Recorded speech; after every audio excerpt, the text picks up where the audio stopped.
किसी एक संत के माध्यम से समाज में कुछ गलत क्रियाएं की गई, एक संत पकड़ा गया और जब वो पकड़ा गया उसको उसका प्रायश्चित मिल रहा है, वो सजा कर रहा है, सजा भोग रहा है। लेकिन समाज की कमी आप देख लीजिए, उस एक संत के कारण सारे संतों को एक ही तराजू में, एक ही पलड़े में रख करके तौलने का प्रयास समाज करना शुरू कर दिया। बिल्कुल गलत है। अगर एक व्यक्ति गलत हो जाए इसका मतलब यह नहीं कि बैठने वाला हर व्यक्ति गलत ही होगा। संत समाज में कोई एक गंदा व्यक्ति आ गया, बेस बदल के आ गया, बहुरूपिया बन के आ गया, किसी कारण बस आ गया, तो इसका मतलब ये नहीं कि हम सारे संतों की बुराई करें। संत का कभी अपमान नहीं करना चाहिए, संत की कभी बुराई नहीं करनी चाहिए।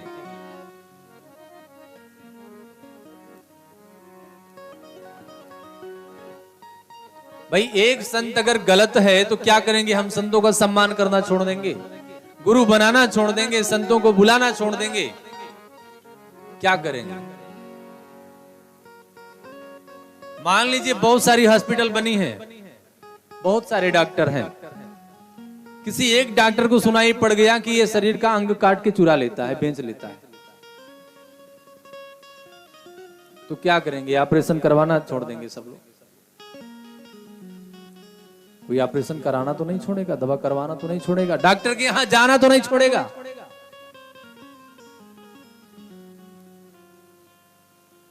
एक साथ सबकी एक समान तुलना करना अज्ञानता है। अगर एक कोई गंदा निकल गया, एक कोई बुरा निकल गया, उसको हटा दीजिए। सारे संत समाज को नहीं, संत का सम्मान करिए।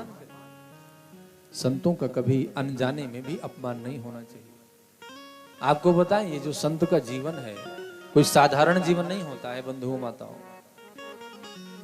ये जो जीवन है परोपकाराय सताम विभूतयः, ये जीवन सिर्फ परोपकार के लिए होता है।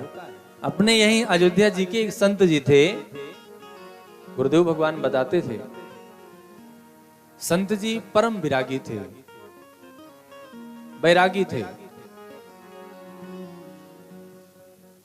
एक बार जा रहे थे, उनके अंगूठे में किसी पत्थर में टकरा के पैर से चोट आ गई, अंगूठे में घाव हो गया, और जब घाव हो गया संत जी चलते, रक्त प्रवाहित होता, रक्त बहता रहता, धीरे धीरे घाव सूखने लगा। तो एक दिन संत जी हाथ में पत्थर लिए, पत्थर लेकर के उसी घाव पे फिर से चोट मार दिए। एक सज्जन देख रहे थे, सज्जन आकर के पूछते हैं संत जी से, बाबा एक बात बताइए, लोग घाव को सुखाने के लिए मरहम पट्टी करते हैं और आप इस घाव को हरा भरा क्यों कर रहे हैं? उस पर फिर से चोट क्यों मार रहे हैं? संत भगवान बहुत सुंदर जवाब दिए।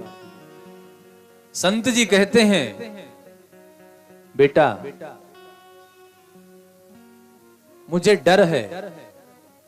डर इस बात का है, ये घाव है, शरीर में चोट लगी है, घाव है, दर्द होता है। दर्द जब होता है तो राम की याद आती है, भगवान की याद आती है, भगवान को भजते हैं। हाय राम कम से कम इसी बहाने हाय राम कर लेते हैं, राम का नाम आ जाता है। मुझे डर इस बात का है कि कहीं ऐसा ना हो कि घाव भर जाए, घाव भरने के बाद शरीर को सुख मिले तो कहीं ऐसा ना हो कि हम अपने राम को भूल जाएं। इसलिए घाव को हरा भरा रखते हैं कि दर्द होगा तो दर्द के बहाने ही सही, कम से कम हम राम को याद तो करते रहेंगे।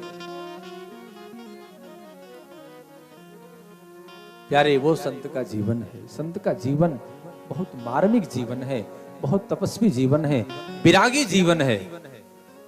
बिरले संत के रूप में जीवन यापन कर पाते हैं, अन्यथा किसको सुख नहीं चाहिए सरकार।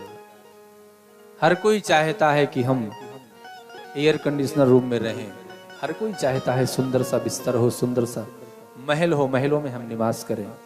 हर कोई चाहता है सुख को।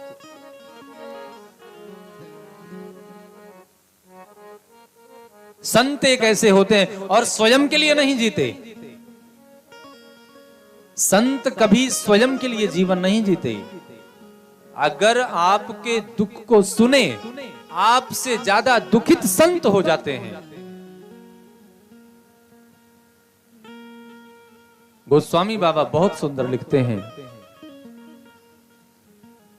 जो सहे दुख पर छिद्र दुरावा, जो सहे दुख पर छिद्र दुरावा, जो सहे दुख पर छिद्र दुरावा, जो सहे दुख पर छिद्र दुरावा, बंधुनीय जहे जग जस पावा, बंदनीय नहीं जग जस पावा, बंधुनीय जही जग जस पावा, वंदनीय नहीं जग जस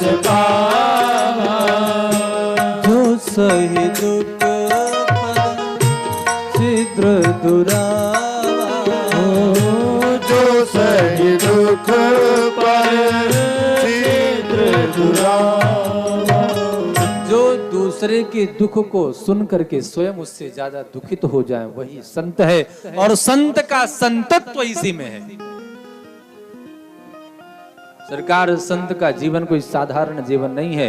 इसलिए सपने में भी भूल से भी कभी ये भूल मत करिएगा बंधुओं माताओं, संत का कभी, गुरु का कभी अपमान मत करना। दरवाजे पर आए ब्राह्मण का कभी अपमान मत करना। चाहे जैसी स्थिति हो, चाहे जैसी परिस्थिति हो, कभी भी इनका अपमान नहीं करना चाहिए।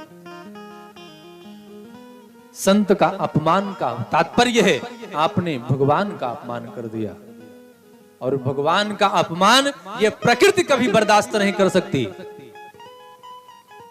इसलिए प्यारे, संतों का कभी अपमान मत करना।